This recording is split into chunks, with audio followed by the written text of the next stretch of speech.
আচ্ছা, তোমার ম্যাথসটা যেটা ছিল সেটা হচ্ছে অরিজিনাল ম্যাথসটা কি ছিল, বলেছে 56,089 সঙ্গে কি এমন নাম্বার অ্যাড করলে যেটা হবে রেজাল্টটা সেটাকে 245 দিয়ে ডিভাইড করলে কোনো রিমাইন্ডার থাকবে না, মানে এক্স্যাক্টলি ডিভিজিবল বাই 245 হয়ে যাবে।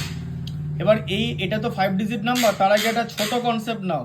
তোমাকে আমি জিজ্ঞেস করেছিলাম যে 12-এর সঙ্গে কি অ্যাড করলে তাকে 3 দিয়ে ডিভাইড করা যাবে, তুমি সঙ্গে সঙ্গে বলেছো তাকে 5 দিয়ে ডিভাইড করা যাবে, তুমি সঙ্গে সঙ্গে বললে 3টা কোত্থেকে পেলে? তুমি কিন্তু অরিজিনালি 12কে 5 দিয়ে ডিভাইড করেছিলে, 12কে 5 দিয়ে ডিভাইড করে 2 কোশ্চেন পেয়েছিলে, তুমি দেখলে 2 দিয়ে মাল্টিপ্লাই করে তো 12-এর থেকে কম আসছে, তাই তুমি 2 এর পরের নাম্বার নিলে, পরের নাম্বার হচ্ছে 3 সাকসেসার, সেই সাকসেসারটা দিয়ে তুমি ডিভিজারকে মাল্টিপ্লাই করে দেখেছো 15 এসছে, দেখলে যে 15 বিগার নাম্বার, দিয়ে 15 থেকে 12 মাইনাস করে তোমার অরিজিনাল 3 পেলে। এবার এরকমই একটা প্রসেস আমরা ফলো করব, কিন্তু সেই প্রসেসটা আরেকটু স্মার্ট হবে, ঠিক আছে? আচ্ছা, কিভাবে স্মার্ট হবে? তাহলে প্রথমে বলেছে যে এবার তোমায় কি করতে হবে, এখানটা দেখো যে 50, আর এই যে প্রসেসটা স্প্লিটটা এখানে অ্যাপ্লিকেবল হবে না, কারণ split is applicable only for divisibility. যদি এক্স্যাক্টলি চলে যেত তাহলে স্প্লিট করতে হতো, কিন্তু এখানে তো এক্স্যাক্টলি যাবে না। এই 56,089কে তো আর 245 দিয়ে এক্স্যাক্টলি ডিভাইড করা যাবে না। যদি যেত তুমি 245কে স্প্লিট করতে 7 আর 35-এ বা 5 আর 49-এ, এখানে স্প্লিট হবে না, এখানে ডিরেক্টলি 245 দিয়ে ডিভাইড করতে হবে। 245 দিয়ে ডিভাইড করে তুমি কি এনেছো 228 কোশেন্ট এনেছো, তাই তো?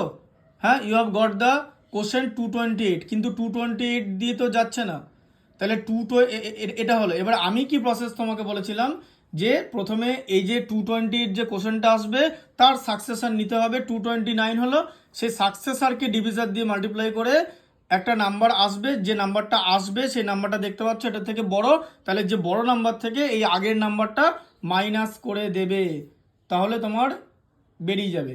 কিন্তু সেই প্রসেস যদি তুমি ফলো করো তোমাকে তো আবার এখানে মাল্টিপ্লিকেশন করতে হবে, এটা তো আমি তখন ক্যালকুলেটরে বার করলাম, মাল্টিপ্লিকেশন তো তোমাকে আবার লাইন দিয়ে রাফ করে করতে হবে, এতে তো টাইম লাগবে।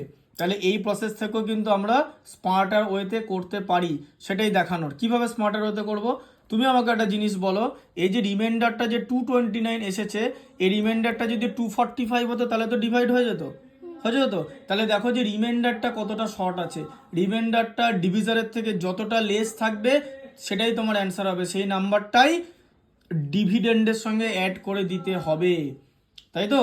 তাহলে ডিভিজার থেকে রিমাইন্ডার বাদ দিয়ে আমরা পেলাম হচ্ছে 16, সো 16 টু বি অ্যাডেড। আর ওই মেথডে গেলে দেখো সেই 56,105 আসছে, ওটা একটা মেথডে স্মার্ট মেথডে বের করে আমি আগের মেথডে তোমাকে ভেরিফিকেশন করে দিলাম, তাই তো? এই যে 56,105 থেকে 56,089 মাইনাস করলে তো 16ই হচ্ছে, তাই তো? তার মানে এই ধরনের ম্যাথসগুলো করতে গেলে কি করতে হবে, যেটা রিমাইন্ডার থাকবে দেখতে হবে যে সেটা ডিভিজারের থেকে কতটা শর্ট, ঠিক আছে? যতটা শর্ট সেই নাম্বারটা ডিভিডেন্ডের সঙ্গে অ্যাড করতে হবে, তাহলে সেই ডিভিডেন্ডটা ওই আগের ডিভিজার দিয়ে এক্স্যাক্টলি ডিভিজিবল হয়ে যাবে। বোঝা গেল কনসেপ্টটা? এইভাবে জিনিসগুলো ভালো করে বুঝতে হবে, প্যাটার্নগুলো ভালো করে বুঝতে